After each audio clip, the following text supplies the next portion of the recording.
Russos brand family. We are family.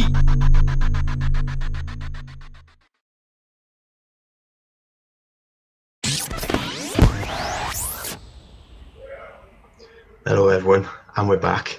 It's been a while since I've done this, and as you can tell, when I'm back, my voice is gone. It's been gone for almost like a week and a half. I feel a lot better than what I did, honestly. And as you can see, a new appearance on the show from Johnny Cash over there. To you all. Only kidding. It's only to this next guest I got on here. The one, the only, Mr. Deansy Boy himself, Mr. Reese Dean. Welcome, my friend. It's Hello, been everyone. a long time coming. You finally got Come me on. on the show. Hello. How's it going? You all right? Dear Christ, mate. It has been I don't know how long we've been planning this, mate, but dear Too long. Christ, we're here. It's longer than McMahon and Steve Austin. I'll tell you that now. You We're finally here. got me on the show. That's fair enough. And no, I mean, How's it been going, man?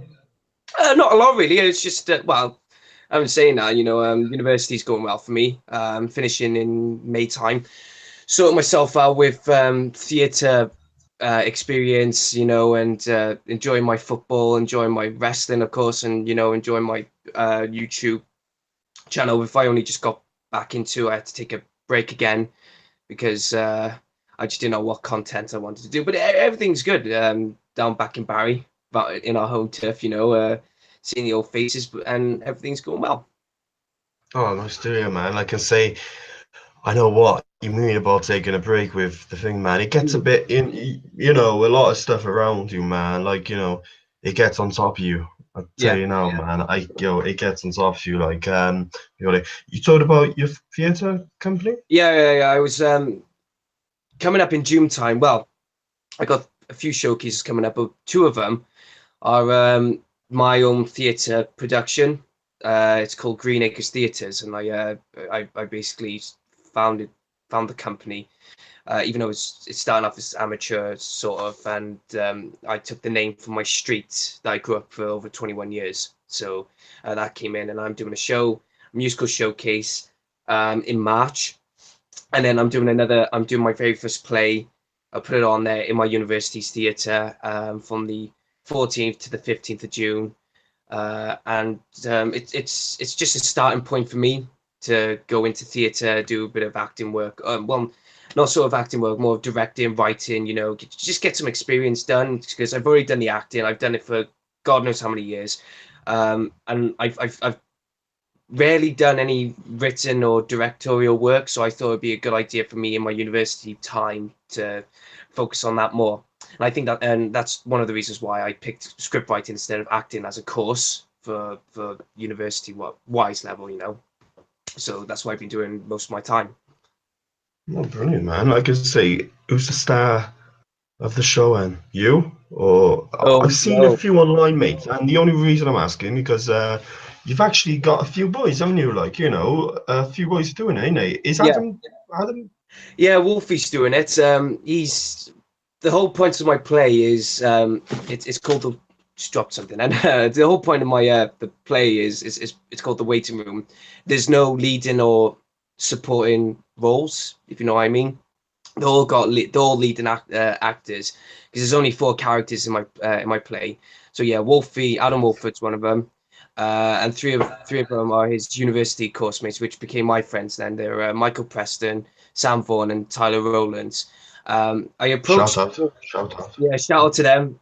Or to the voice. The reason why I got Wolfie involved is because I didn't even know he was into acting. I thought he was going to be more into I don't know what, but I didn't think acting was his thing. But he surprised me, and he is a very good actor. And so I approached him. I had the script. I've been working on it for a few years, and I said to him, "Would you like to do it?" And he went, "Oh, let's do it." And we went on to look for actors. We went on to look on for a venue. So now all we're doing now is rehearsing. We're going to get some advertisement going out then, and up until June time, where when it comes down to it, I think it's just going to be a way of saying goodbye to my education, saying farewell by putting on one of my own shows. And I think it's a best way to close that chapter and move on to the next one. Because I mean, I've been on university 3 years, sixth form 3 years. Of course, Barry boys, me and you, we know the things. So it's just a way of saying, right, I know what I wanted to do. So it's a way of closing the moment. Yeah, man. You know, well, what's the dates again? Just give everyone the dates again. You said June. Right, it's on the 14th and the 15th of June, 2018. Yep. It's at the Atrium Theatre in Cardiff. If some people do not know where it is, just go to Cardiff Prison. It's right next door to it, literally. No, honest to God, because they build this new section of the building, right? And there's I think 4 floors.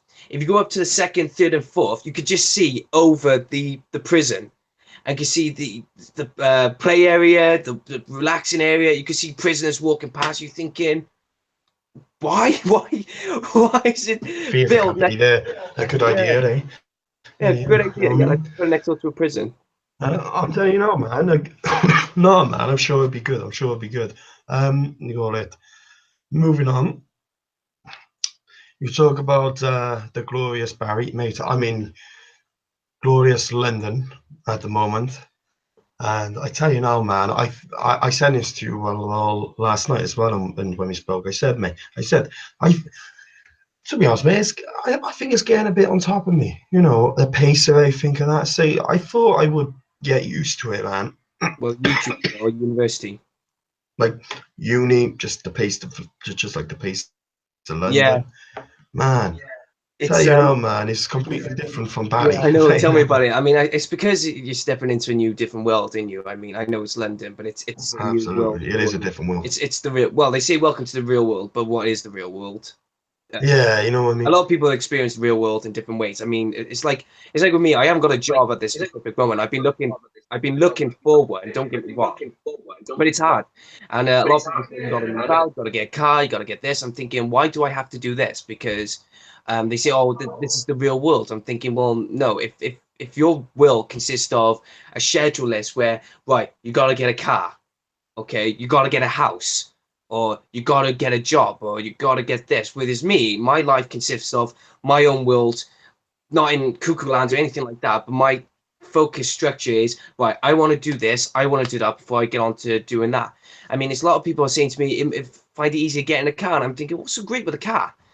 I mean, it's a lot of people, it's like an barrier, a lot of race cars out here. I mean, it's Mates, I had plenty of friends, who are 17, they got a car and out of mummy and daddy's back, like, and they got a car, and now you're older and they get, you know, like the money you have to pay for stuff, the money you have to pay for shit and that, mate.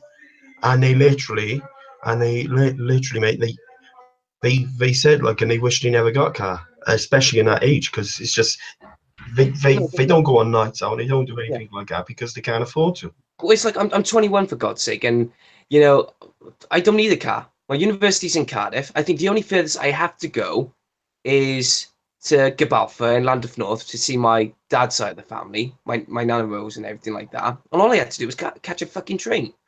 It's just get a train, £5.30.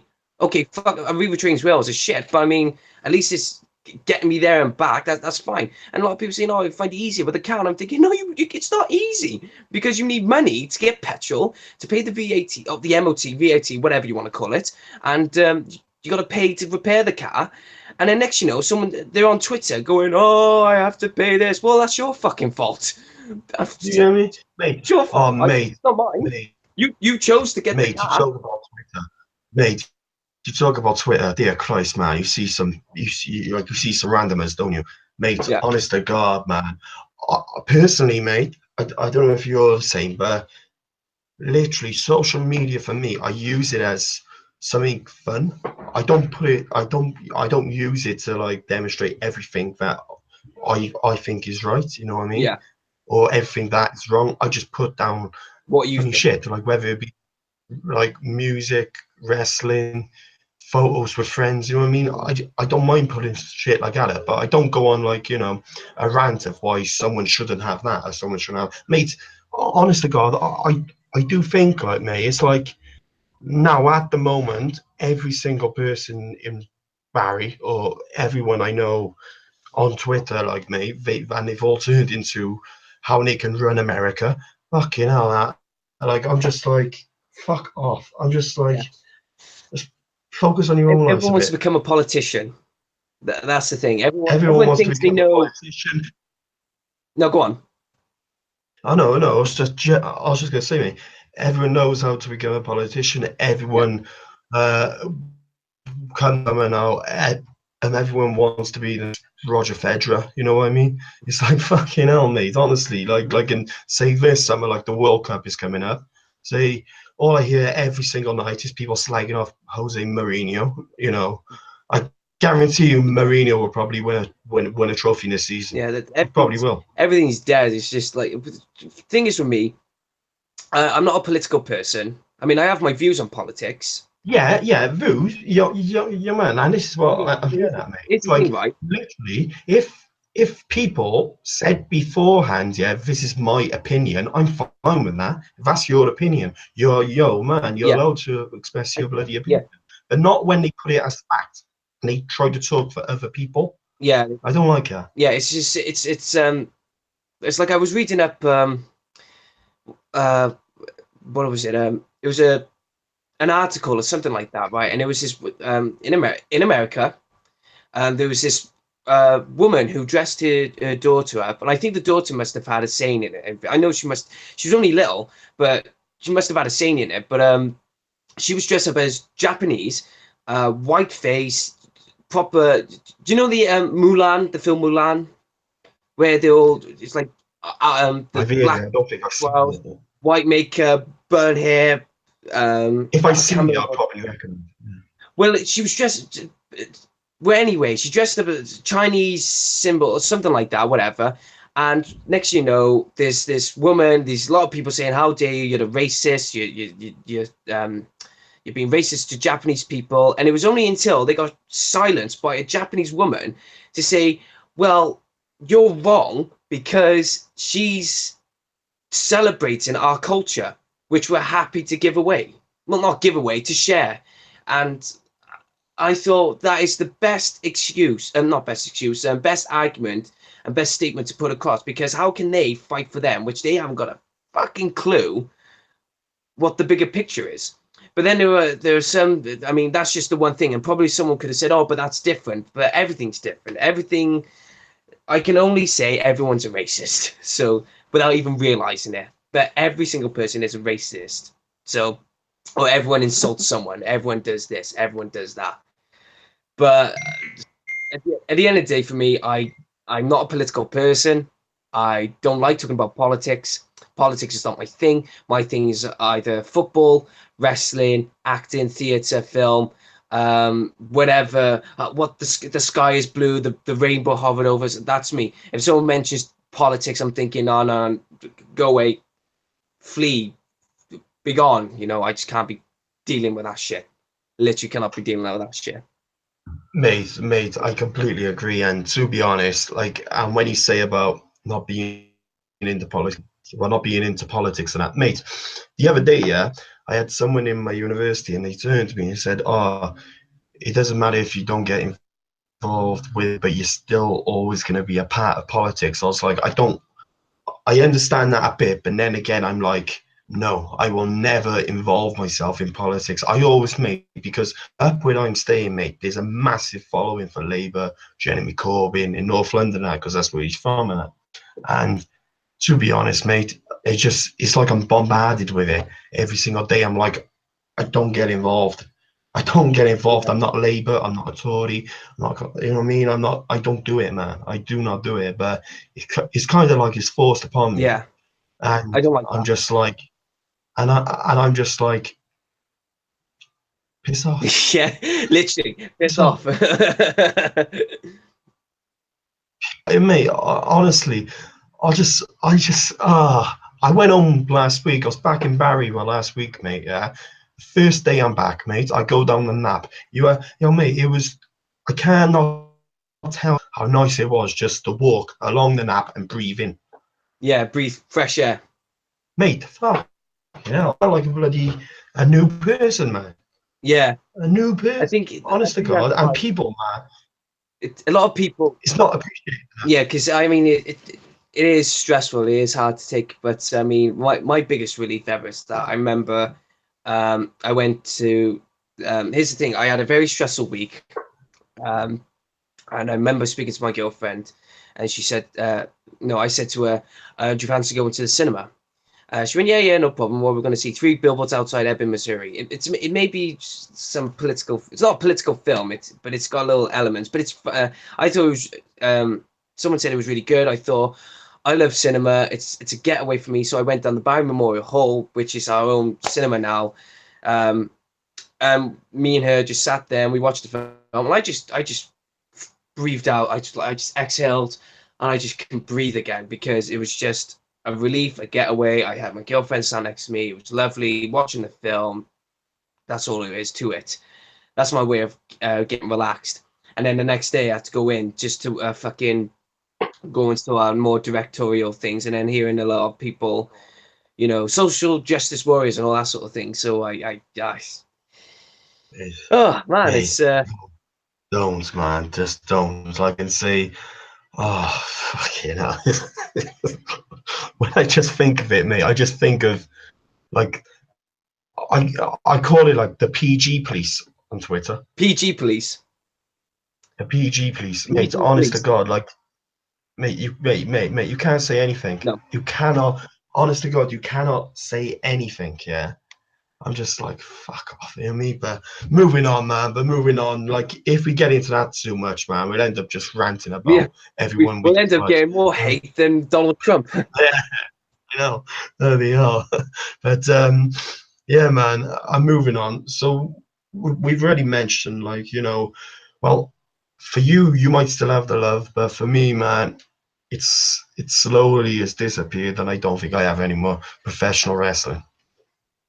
What is that? Let's talk about professional wrestling. Let's talk about what we know. Let's talk about what we love to talk about and what makes us smile. Whether we love it or hate it, it's still going to put a smile on our face. Mate, talk to me. Why do you not I find the love again? Where's it gone? What happened?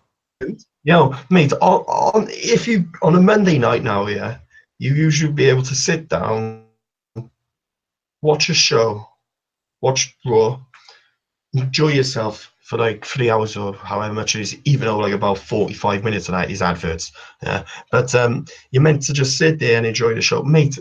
I see no storylines. I see, you know, mate, you're the script writer yourself, and you want to go into creative writing and that, mate.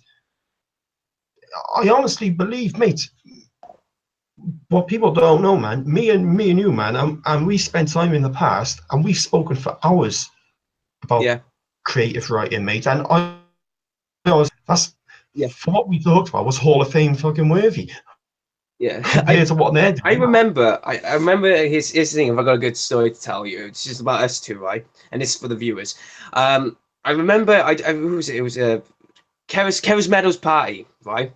And I remember coming into the kitchen, and I had a can in my hand, and you stood there, and I remember you were known for, you were talking about wrestling. I think you were talking about wrestling. I'm not really too sure, but I come over and I said, "Oh, my name's Reese," or something like that. But then you said, "Oh no, I know of you," and I said, "I know of you too," because we went to Barry Boys, etc., etc. And next, you know, for the next 2 to 3 hours, just in the corner of the kitchen, there's me and you having a couple of drinks, just talking about wrestling, while everyone else was dancing in the other room, and it was just me and you thinking, "No, this is the true party. We're talking about wrestling. This is how we should book this fucking thing," you know. So it was brilliant, and I thought that is the best time I've ever had at a party, just talking about wrestling.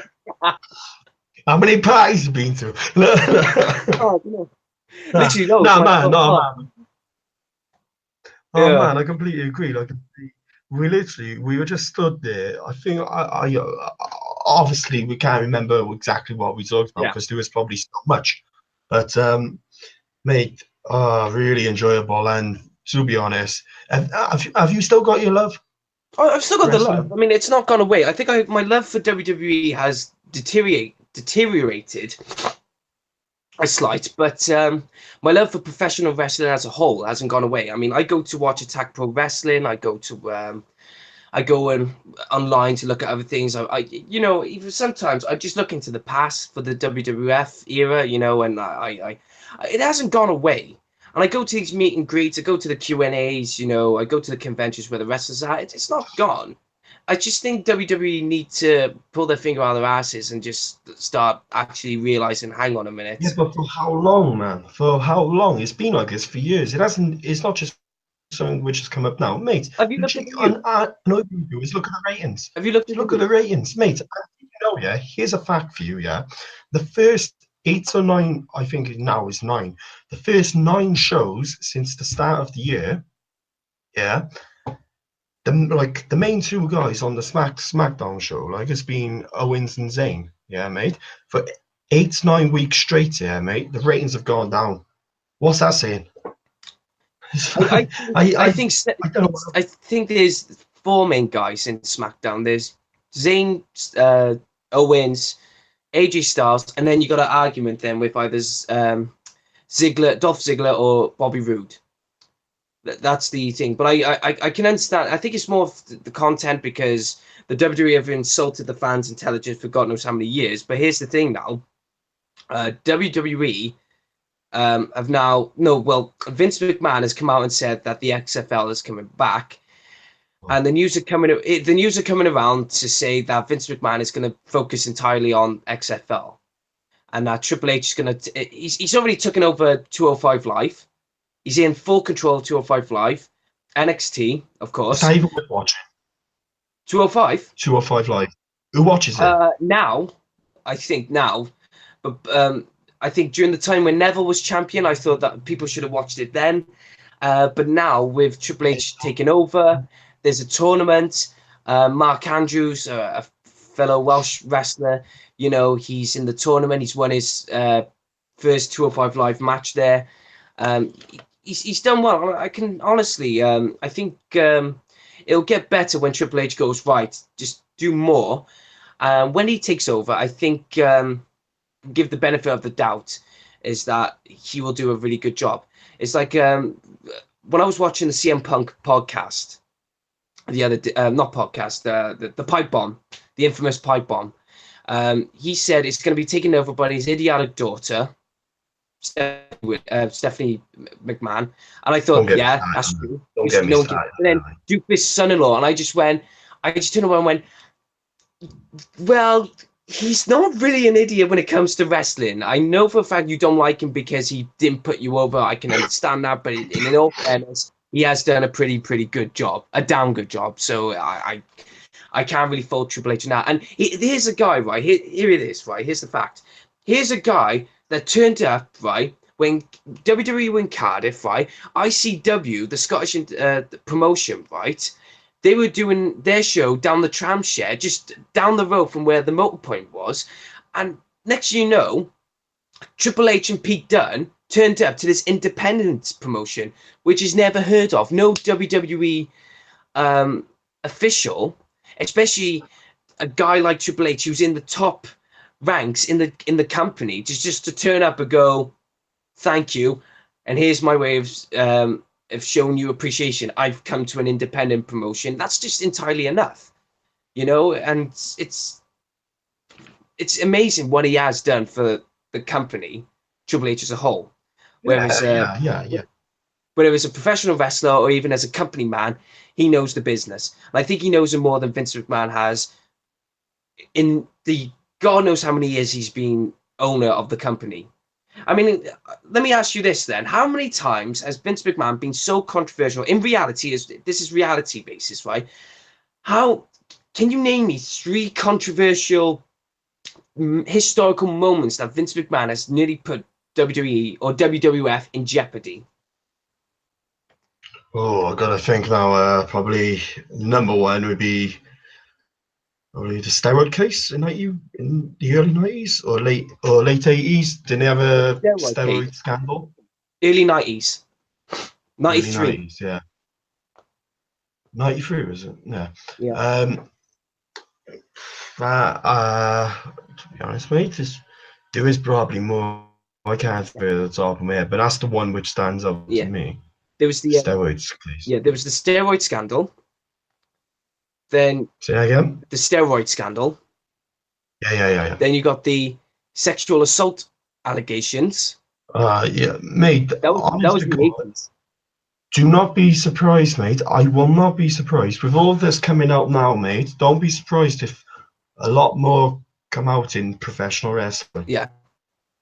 And Mate, you're telling me guys who are away from their families 300 days a year, they haven't even looked at another bird, you know what I mean? yeah. You know what I mean? The other one, well, sound controversial, but it's like Owen Hart's death. So, I mean, I know it's the thing is, I'm always saying, Vince McMahon is the cause of it, but majority is he's the one who makes the decisions, you know. And there's a lot more. Probably there's some more that's been buried somewhere in a deep desert, in the deepest, darkest corner of a Sahara Desert or something, or even Death Valley. No pun intended. But you know, it's just crazy to think how WWE is still going strong and Vince McMahon not even in prison. So. That's my take on Vince McMahon. And then you look at Triple H with an angel around his head, and you think he's a saint. He's a millionaire, mate. That's why he ain't in prison. A billionaire now. Billionaire now. Which is worse. Fucking hell, man. Fucking hell. But, yeah, man. We were talking about it last night. So what show are we going to review first? Pay-per-view or show? Give it. Well, we got right. So we're going to review WrestleMania 17. That's your favorite WrestleMania, my favorite WrestleMania. But 9 times out of 10, 99.9% people, apart from the kids today, will probably say WrestleMania 17. Ridiculous, yeah. And live show where me and you will be together by Memorial Hall on the 7th of April, Welsh Wrestling.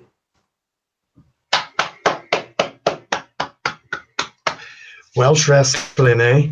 Yep. You said you went to a show in that, didn't you, mate? I went to a couple. Yeah, I went to a few. And give the viewers a little scoop on that.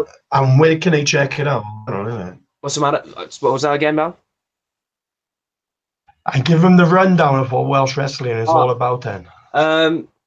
Right.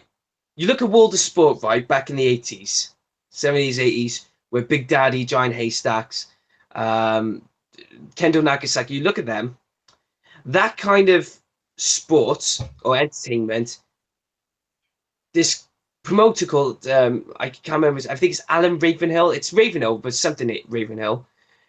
He's saying he was, there was a documentary where he said, oh, we want to bring back the Big Daddy era, the Giant Haystacks era. And I'm thinking, dude, we've moved on. That's gone. And he's trying to keep this kiddie-friendly family entertainment vibe going. And I'm thinking it's not worth it because people have moved on. Times change. People want more. People want something gritty.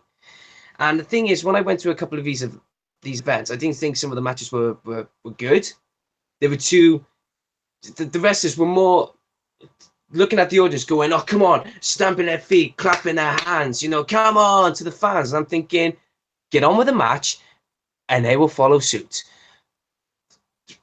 It was ridiculous how much, the amount of times that storylines and nothing, no. No, it didn't make any sense. I mean today, in all fair dues to them, they're going to go on this TV channel now. Don't ask me what channel because I don't know what. But Welsh Wrestling saying they're pushing themselves forward. They're adding a bit more storyline to it. I mean, I've seen it on Facebook. They got this. The heavyweight champion is called Kid Cymru. Kid Cymru. Yeah, he looks like a decent wrestler if he actually went out of place. But the majority of the wrestlers that are there, they say they want to stick with Welsh wrestling because they're saying it's the best Welsh wrestling promotion in Wales, and they're hoping to do it. Yeah, it's going to get them far. Yeah, and I said, they said, oh, we want to push to be the best wrestling promotion in the UK. I thought that's never going to happen because you've got to go up against Progress Wrestling, ICW, Attack Pro Wrestling. They're going to go up against Chaos Wrestling, Preston City Wrestling. You know, they're going to go up against all these. Then they want to talk about being the best, mate. Their arena is nothing compared to what the likes of Attack Pro and Progress Wrestling got, and the amount of fans they attract. Do you know what's the age range in Welsh Wrestling? Oh, come on. Give it to me. 5 to 9-year-olds. No. Man, you just... Oh, fucking hell. I don't know how to follow that, mate. I really don't know how to follow that. 5 to 9-year-olds. Yeah. May as well be on CBeebies channel then, like, you know, literally, hell, you know what I mean? And here it is, look. And this is the one we're going to, mate. What are you doing to me, man? What are you doing to us? Come on, we gotta go now. Oh. We gotta go. Oh yeah, I mean, the sponsor. I mean, in all fairness, I know wrestling. They're very good with their charities, right? It's like WWE. They always have the anti-bullying kids campaign, which is bullshit. But you know, they're sponsoring Kidscape, preventing bullying, protecting children. Fair play to them. But I just like wrestling companies. They're backing up bullying campaigns, which is just really good, in my opinion. So, but I'm only going to go there to see what the content is going to be like now, because I haven't seen them in a year or two now. They've always been on tour. Mate, honestly, I just don't know. Oh, mate, I don't know, but I definitely will be coming back to Barry. Just for that. Yeah. Just for Welsh Wrestling and coming back to Barry. And also to see Barry Island. Where do you want me to meet you on that day then? Oh, mate, I'll probably be in Whitchurch Asylum. Oh, mate. in Landock, mate, and off my head on something. Yeah, I come and meet you outside the Barry Memorial Hall. He goes, right, let's get on with this. And next you know, there's an ambulance outside the memo, and it's you in a straight jacket. Like that. Help me. Oh man, brilliant. That's brilliant. But no man, but definitely I'll be good because we'll do a review show on that and everything, you know. A vlog, whatever you want to call it. But man, it'll be good. So WrestleMania 17 is what we're doing, yeah. Definitely. And when will we be showing that to everyone? Oh, that's the thing. When? Yeah, you know, it's time, isn't it? But well, I'm available on Thursdays, Fridays, Saturdays, and Sundays. Well, Saturdays I always go and watch Barrytown Football Club, but no, Thursdays, Fridays. Oh, I feel sorry for you. We're doing well in the Welsh Premier League. Leave us alone. Yeah, I know you are. In all fairness, you know what I mean. Doing all right. Yeah. How's Rochdale? Oh, you mean the team we drew with in the FA Cup? Yeah. How was Newport? Yeah, good man. We actually beat them. So at your ground? Yeah. Well, I say you can do at their ground. We're not playing away from home. We're playing at Wembley, aren't we? So, but, you know, at least both teams will. What we're doing, mate, and what we are doing, we are giving all the smaller teams their day out at Wembley. That's what we wanted to because we're not. Because I was going to say, at least Newport and Rochdale, at least they'll tell whoever's going to be in the final, well, at least we got to Wembley first. So, you know, it's that's what we wanted to do, mate, because we're such a generous club, mate, honestly. And Tottenham will win the FA Cup. I got my money on Tottenham. Honest to God, I got my money on Tottenham. After Everton got knocked out by Liverpool, I got my money on Tottenham. I thought, no, they're going to do it. They can't say. I find it funny if you go to the semi-final and next, you know, the Tottenham fans go, we'll go into Wembley. Oh, wait a minute, we're here. Yeah, right. Oh, mate, honest to God, then man, I hear chants of the Rochdale game away at the away game of Rochdale, and I was like, Spurs are on their way to Wembley, mate. No, we play every single game there, but Yeah. you know, it's like, But you know. get back to wrestling for a minute. Let's get back to wrestling. So, You're right, mate. what- And football's for another show. yeah, that'll be the next one. But here's the thing: WrestleMania 17, right? The biggest showcase of them all, and you know, I remember watching that, and I remember watching the Triple Threat Hardcore match. This is just it's not a review. This is just me saying this, but I remember watching the Triple Threat Hardcore match, and I remember watching Raven going through the glass, and then the next day I'm going off to interviewing him the next day. You know, it was mind-boggling, to say the least. Ridiculous, man. You look at some of the matches on that card. That's a Hall of Fame card. Yeah. Well, majority of them are already in the Hall of Fame. You got Stone Cold, Kurt Angle,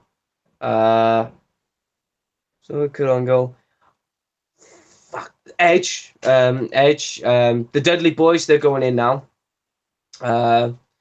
You know, I just couldn't believe it. I couldn't know. Speaking of the Hall of Fame, right? Speaking of the Hall of Fame, I could not believe my eyes when I saw Jeff Jarrett's face on the Hall of Fame card. I just could not believe what I mean. It was just one of those mind-boggling, and the way his Hall of Fame introduction as well, where the narrator said, "And he has produced some of the best talents in other shows." I thought, you still cannot mention TNA, you fucking pathetic pieces of crap. Do you remember a few years ago when TNA? No. NXT, there was like this talent and they were doing like a live show or something, and then he mentioned TNA. Mate, never saw her again. Did you ever see her? No. Oh, mate, you have to go on. James Storm.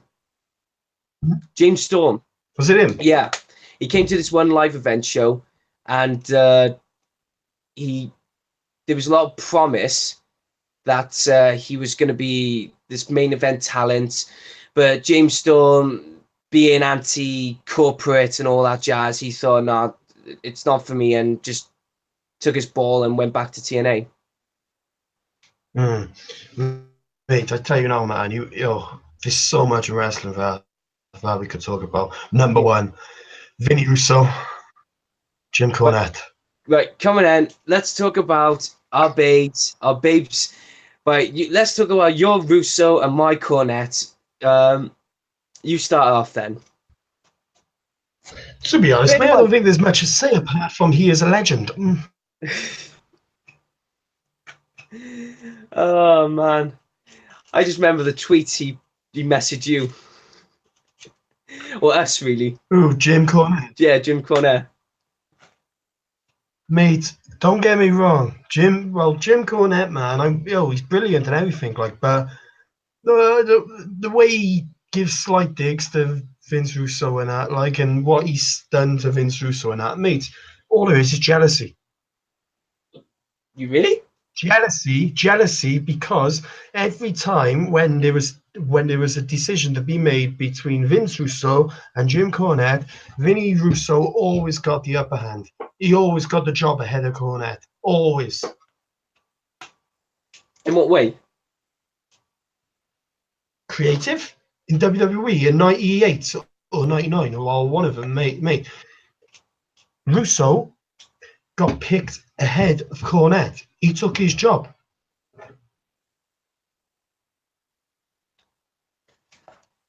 And from that time, it's just been absolute spite.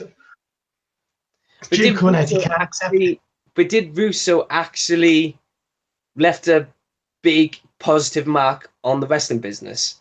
Whereas Jim Cornette, he left he left WWE with 8 million people watching on TV, and now they're doing 2 point somethings. I don't know. Mate, he left it with 8 million viewers, eyeballs on the TV, 8 million. And you're talking about a guy who actually killed off WCW. Oh yeah, because he killed it in 8 weeks, didn't he, mate? He killed it in 8 weeks. You do a lot of things you do a lot of things in 8 weeks, mate. But then again, it wasn't just him. In all fairness, because there was Kevin Nash, because he became head of creative. Then there was Eric Bischoff. He was a victim of his own success. Hulk Hogan. Ted Turner was at fault as well because he just spent Ted money. Turner Like was a businessman. He did no wrestling. All he was a money maker. yeah. Money. Well, I remember He wasn't. it was just because going back because Jim Cornette was talking about because he's been head booker for WCW before everything went tits up. He was head booker for WWE for a short period because he didn't stay that long. Cornette, he was always jumping from ship to ship. He was NWA, WCW, WWF, OVW, TNA, etc. But a WCW, man, I mean, you know, there were a lot of people at fault. You could say there are a lot of people who saved WWF, and then you got a lot of people say who killed off WCW. And yeah, Ted Turner, he was just a businessman, and he says, and he, saying to Eric Bischoff, Eric, how are we gonna beat the Wrestling Federation at their own game? Give us TNT Network. Alrighty then. So do my own Ted Turner impersonation right there. So very nice, very nice. I'd love to see a TV drama, like just one big TV series of the Monday Night Wars. I think, mate, to be honest, like going back to Vince Russo and Cornette and that, I just think it's very I think Russo, he's probably the most misunderstood person in the company. Oh no, I agree. I mean, most misunderstood. Like, if you actually listen to his podcasting and a lot of what he does on the Realm Network and everything, mate, yeah, he's bloody brilliant, man. He's brilliant, honest to God. And it's not bullshit. It's complete truth, like, you know. I don't think he's a good storyteller. That's my opinion. I think he's not a good storyteller. It's simply because of not WCW, because you got this Mother Judy Bagwell on a forklift, Viagra on a pole. Then you having him and David Arquette being heavyweight champion. Yeah, man. But you see, the thing is, he's the TNA. First one to admit that. He's the first one in TNA. You see his days in TNA. Vince Russo's days in the beginning. In the beginning, he got a lot of shit. Mate, it was brilliant. It's more entertaining than the shows now and the shows for the past 10 years. He's so much more entertaining. He was given a lot of shtick, I'll tell you that. It was funny. Not in a TNA is not total non-stop action. It's tits and ass. That's what it is. Yeah. Oh man. Mate, honestly, I still watch them old Vince Russo bloody shoots now, mate. Mate, honest to God, with Tony Schiavone and all them, mate, it's bloody amazing. Yeah. I find it so much more interesting. It's, oh God, but that's my type of entertainment, like, and that's the thing which gets eyeballs on TV. What's your favorite moment in wrestling history? My number one? Yeah.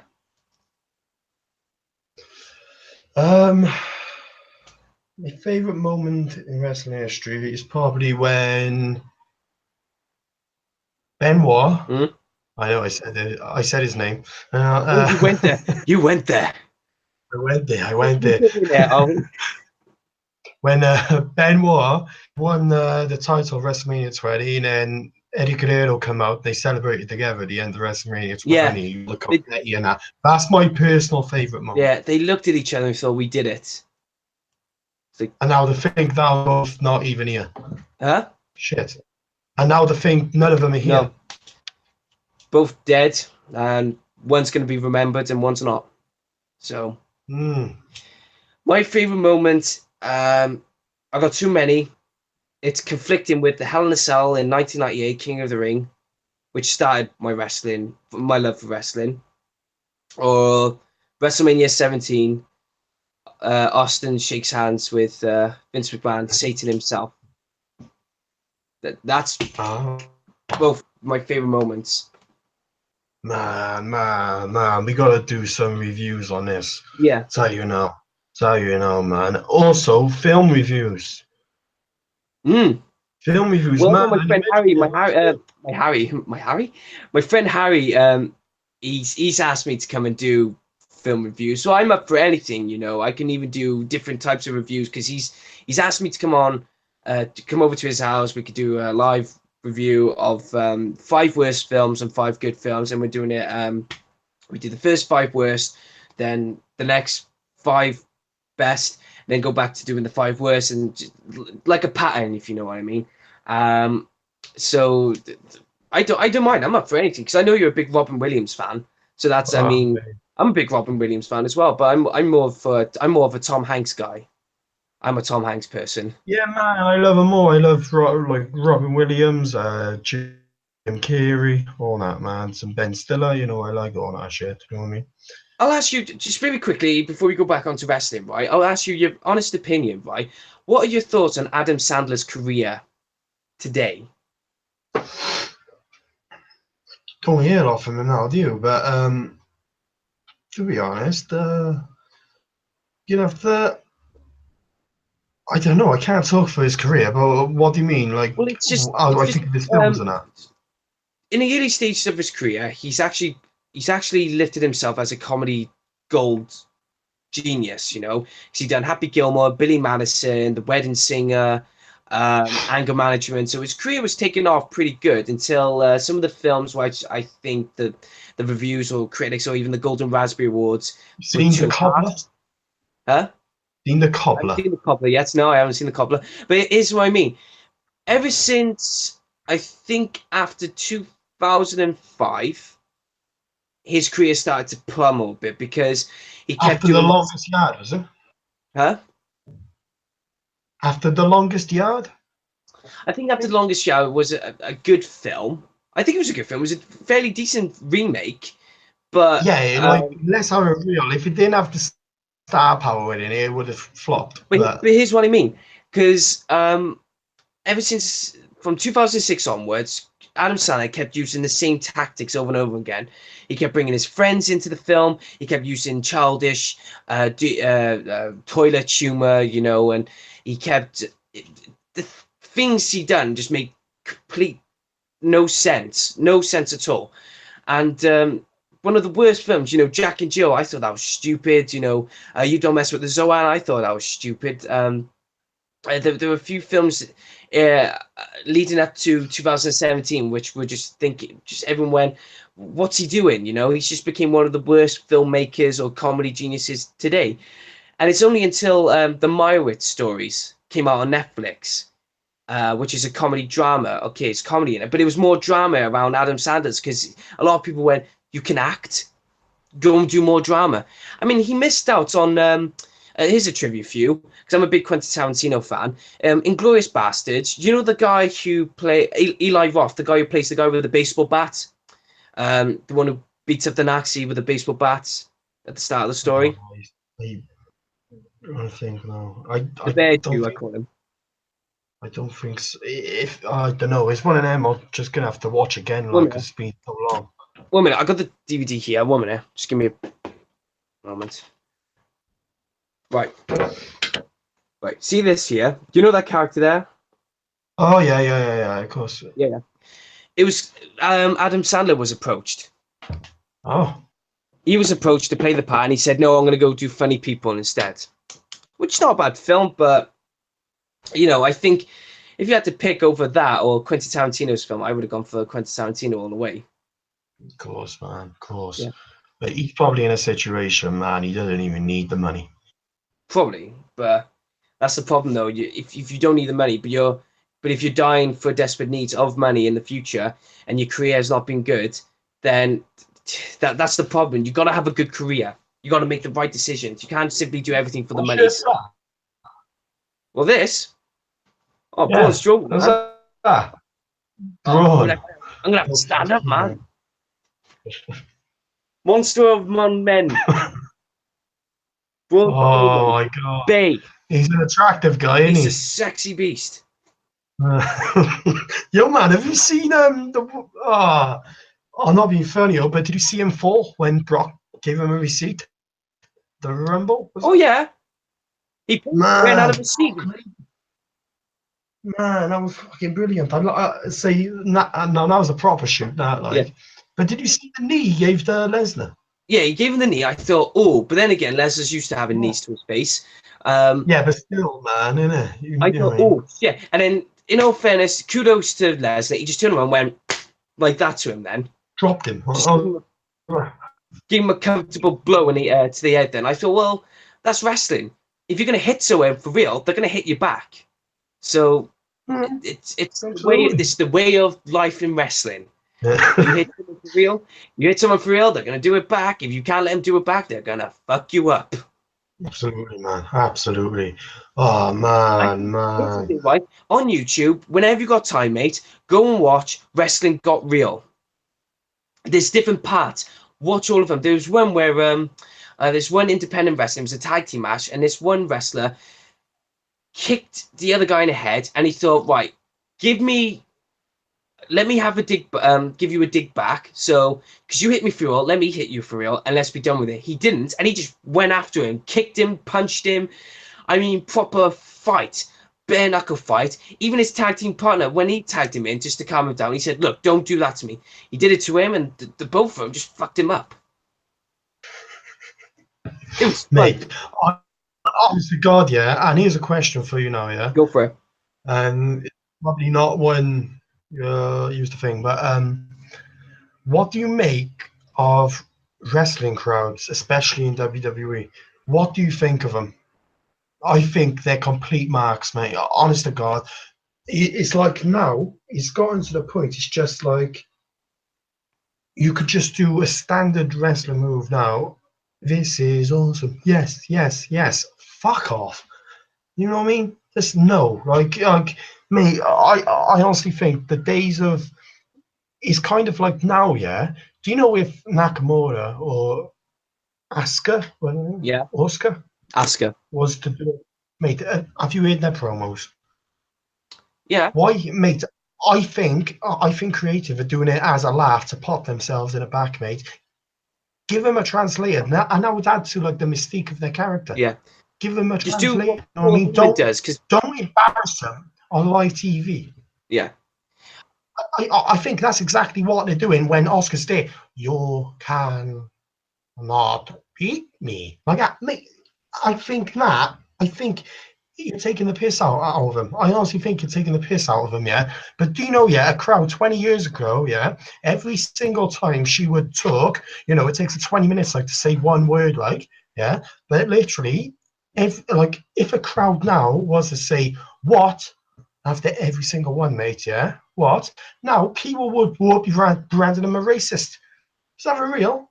Is that real, mate? Honestly, now I think it's completely gone insane.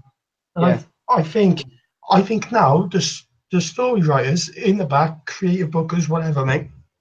I honestly think that they're booking for the marks in the crowd. And the marks in the crowd, mate, do they actually believe, I think with Ronda Rousey coming in now, do they actually believe that Oscar and her's going to have a shoot fight? Just grow up. Do you get me? Yeah. It'd be an entertainment show. Again?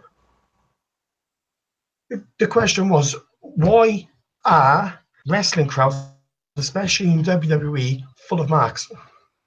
Because they've lost, and I'm going to answer for you, yeah. Because I think you're going to answer the question for me. I haven't got time to open my mouth. I am, because you're part of the problem.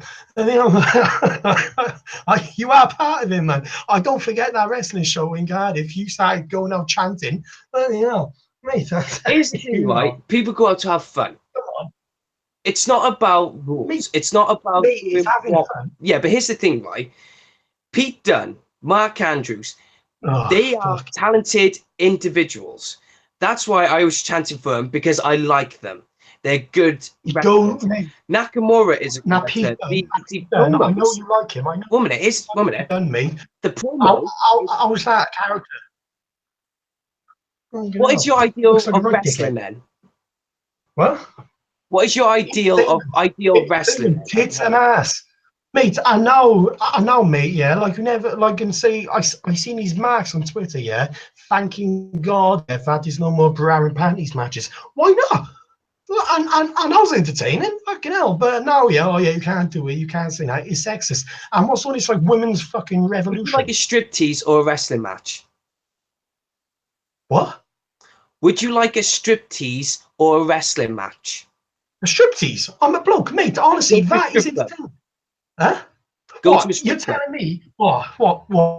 So you're telling me in the Attitude Era when they were drawing in fucking 3 times the crowds they have now, mate?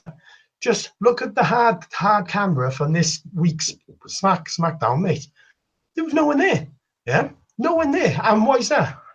Because it's just bullshit, mate. And I know we could probably do an entire bloody show on this, mate, but it's just fucking full of marks, and it breaks my heart, mate, because I do try to watch it, but going back, like the women's revolution, explain to me how having straight after that 2-hour match, like, and was there like a 6 man or 6 fucking women tag match revolution? I don't get it. Yeah. Well, here's the thing. You make there's no like in it at all. Nothing. It's like you were telling me, right? It's like Pete Dunne always does this, right? It's like, why does Matt Hardy do that? Why does Jeff Hardy do this? Why does John Cena do that? You know, it's all part of their character. It's character. It's supposed to be part of the entertainment process. And you know, the thing about it's like Cena, Jeff Hardy, and all them, mate. They have legit characters, man. They've been doing it for years. The wrestling business is killing the wrestling business. It's if you want to push the wrestling fans away, the wrestling fans will let you know you're insulting their intelligence and you're pushing them away. And they'll do that by doing the most stupid things ever, even if it's the yes chant, even if it's the 10 chants, whatever. And okay, a lot of people don't like it, but that's just to your taste of how you look at wrestling. It's like me. I like any style of wrestling. 1 minute. Tom, watch it. 1 minute. Here's the thing. It's like my kind of wrestling is I go watch a show. I want to see technicality. I want to see a story be told in the wrestling ring. I don't want a story be told where you're taking off clothes and everything like that. That's not my idea of wrestling. My idea of wrestling is if you could take a bump, you could tell a story. That's why wrestling is all about. Wrestling is not all about tits and ass. If you want tits and ass, you can go to a strip. Oh, yeah, mate. That's my opinion. Yeah, but all I'm saying is, man, and you talk about in telling a story, mate. Never seen that. Like, you watch Raw this week, mate. What story is going on? What story? You know, 2-hour bloody match. Like, what story is it? Well, there's a story focused on the Elimination Chamber. It's fucking bullshit. Elimination we can do another show on it. Bullshit pay-per-views. I can agree with you on that. They're bullshit pay-per-views. They're just build-ups to WrestleMania. Now, here's the thing. Elimination Chamber, right? I can guarantee you John Cena and Undertaker will happen either on the Elimination Chamber or on a Monday, and then we can go from there. Then you got Nakamura versus AJ Styles. That's going to be a good match because the wrestling will tell the story. That's it. You don't need promos for that because people know what they've been through in New Japan Pro Wrestling, in the independent circuit. Nakamura and AJ Styles at WWE. First time ever in a few years at WrestleMania, the headliner. Do you think that would be good? I think so. Undertaker versus John Cena, part-timer versus part-timer. The only match where 2 part-timers will fight, I will ever agree on. Then you got Roman Reigns and Brock Lesnar. Unfortunately, Roman Reigns will beat Lesnar for the title. I don't care as long as it's going to go back to a full-time wrestler. The right one? Nope. But, you know, you got these women matches. Can't say on Ronda Rousey, you know, she is training her ass off, so she's going to be staying around for a long time. I think the only reason why she's not appeared since the Royal Rumble is because she's still in training. She's going to sign a contract, so she's a part-timer up until WrestleMania, and probably afterwards she'll go into full-time because that's what it said on the news and everything, that she is full-time wrestler. She's not going back to UFC anytime soon. You know, you got the Cruiserweight division. You got all sorts of wrestling. There's a lot of wrestling on WrestleMania 34 that you're going to look forward to. You're going to look forward to the technical side of the Styles and Nakamura. You're going to look into the WWE tradition of Cena versus Taker, where you can have the guy who has already got respect to the one who believes he's got respect. You know, you've got that storyline coming ahead. You've got the cruiserweights, you know, the high-flying maneuvers, give them a go. Then you've got the women's side, which they deserve a lot more credit. I mean, come on. I mean, I I mean, we've enjoyed the tits and ass in the Attitude Era because that's what it did. It fit the Attitude build. It fit the Attitude build back in the Attitude Era. Then you got the Ruthless Aggression Era. The only reason why a lot of... Okay, then what are your thoughts on the women's division today? I don't want to watch it. I can't. Have you watched NXT? Mate, I will not force myself. So you won't watch NXT, which are moving away from Raw and SmackDown. They are nothing like Raw and SmackDown. The entire wrestling now, it depresses me. It depresses me. I watch it, I get depressed. Tell me then name a lot. Point out the things that make you going back to what you just said, yeah. I'm going back to what you just said. Like, you're talking about all these great wrestling matches leading up to WrestleMania. Mate, none of them have got a fucking story. Well, they have. Have they really? Oh yeah. You just don't know. You're talking about AJ and Nakamura, yeah. AJ and Nakamura, and all you said was, and all they need is a match. That's all they need. What? So basically, mate, wrestling, yeah, is a TV show, yeah. Is like a bloody is a show you sit down and watch, mate. It's just like a film. Like, and say if you're watching Rocky, yeah. So you're telling me, yeah, that the entire thing, if you didn't have none of the training and none of like the hardship in the film and none of the storylines in the film, and it just cut forward straight to the boxing match at the end with Apollo Creed, tell me that's all it needs. Well, here's the thing. This is exactly taking away all of the stories and going straight to the match. That's exactly what it is, mate. It's a film. Then you got professional wrestling, which they can add a storyline for months and months and months. And here's the thing. It's the same as wrestling, mate. Elimination Chamber, after Fastlane, you're going to have Nakamura versus AJ Styles, and they are going to go in saying who is the better man, who is the top wrestler, who is... Well, and Nakamura is going to be in the middle ring. I better... They don't even need to speak. He can't speak. Just two guys in it can tell a story by not doing anything. Then you're going to have Cena versus Undertaker, which, you know, it's going to be after the Elimination Chamber. They will start a storyline. It's all about taking time. I mean, I can't really defend the creative team because they've done crap work in the last few years. It's only now that, you know, the likes of Triple H just turn around and went, right, you got to put some good storylines in, and they're doing that. And, you know, with the Undertaker and John Cena, where both men have earned respect, both men demanded respect. Well, not so as the Undertaker. It was always Cena who always demanded respect. You know, you got these two faces of the company. Here's the thing. They've never fought in over 13, 14 years. That's a story in a whole. They've never fought against each other. So now they just created a dream match of a lifetime. So there's a story there already. All John Cena needs to do is to go on Raw the next day after when Undertaker comes out or something and says, you know what, we've never fought in 14 years. You've highlighted WrestleMania. I've highlighted WrestleMania title after title after title. Let's have a look at these two CVs. Let's see what we got. I'm going to be the better man than you. I'm going to retire you. And then you're going to get the Undertaker coming in saying, oh, come on. Then you have it. So we've all got different opinions on wrestling. It's just our ideas of wrestling. I mean, my idea of wrestling is having a good storyline by telling with a good match, by telling a good story through the bodywork of physical theatre.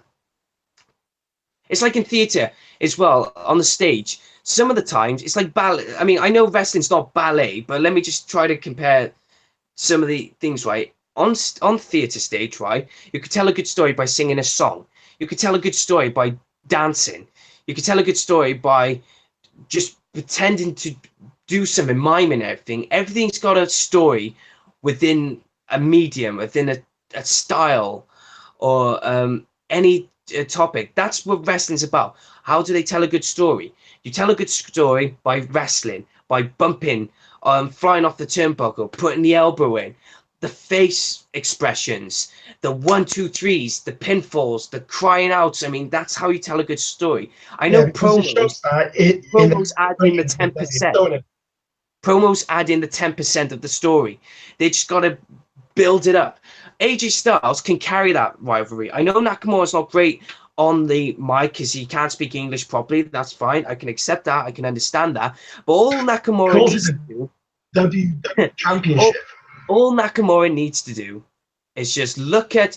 I mean, they can even bring back that little moments where AJ Styles, when he was part of the Bullet Club in New Japan, fired a gun and it was all pretend.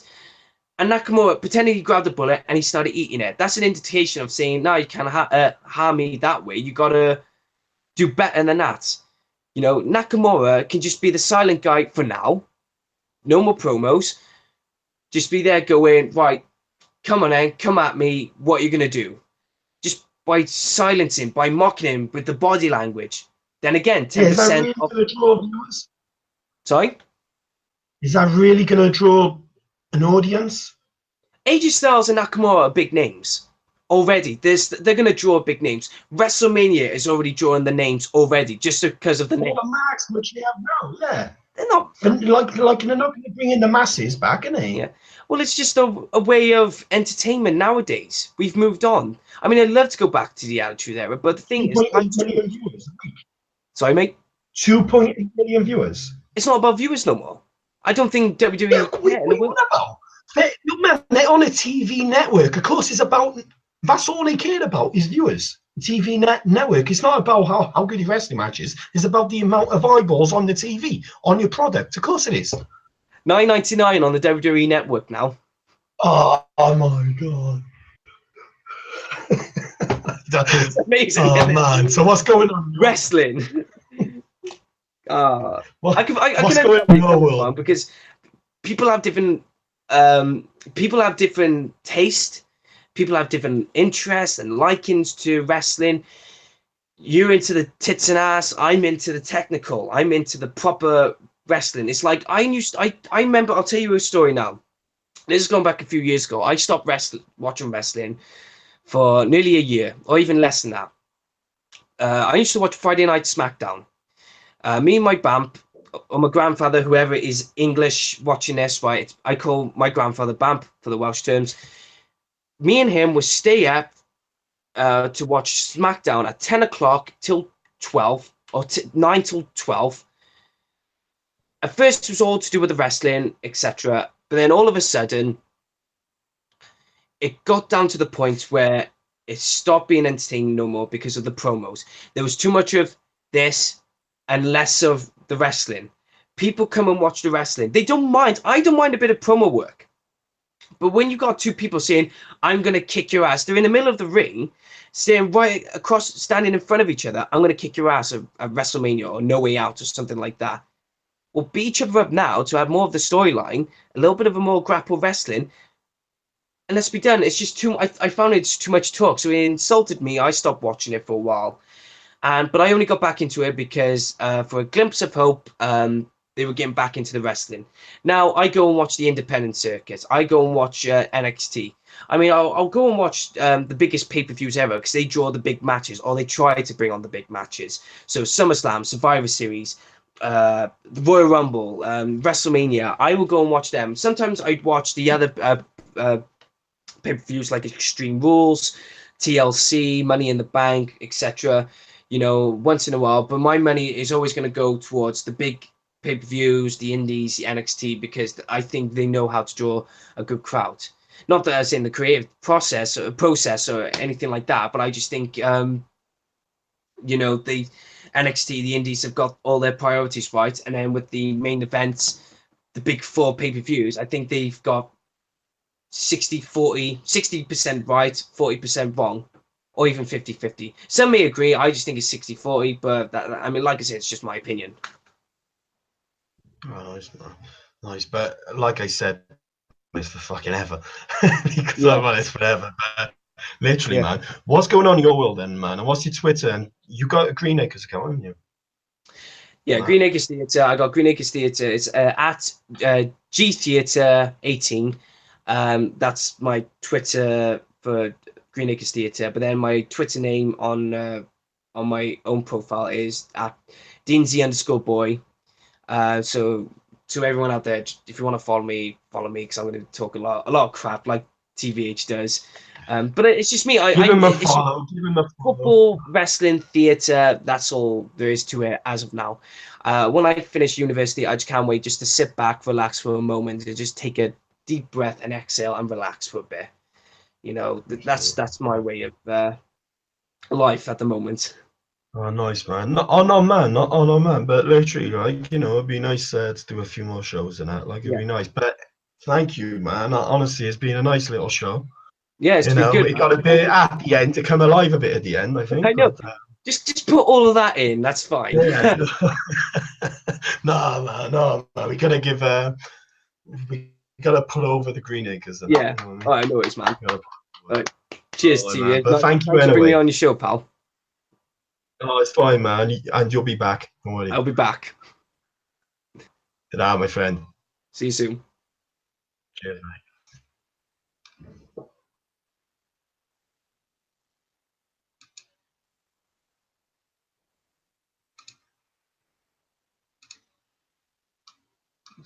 There we go. Now that Mark is gone. Only kidding. I'm only kidding, but literally, thank you for watching. This has been TVH myself, Mr. Deansy Boy. I call him a Mark from now on. He's an absolute Mark. But thank you for watching. Catch you all again very soon. Thank you.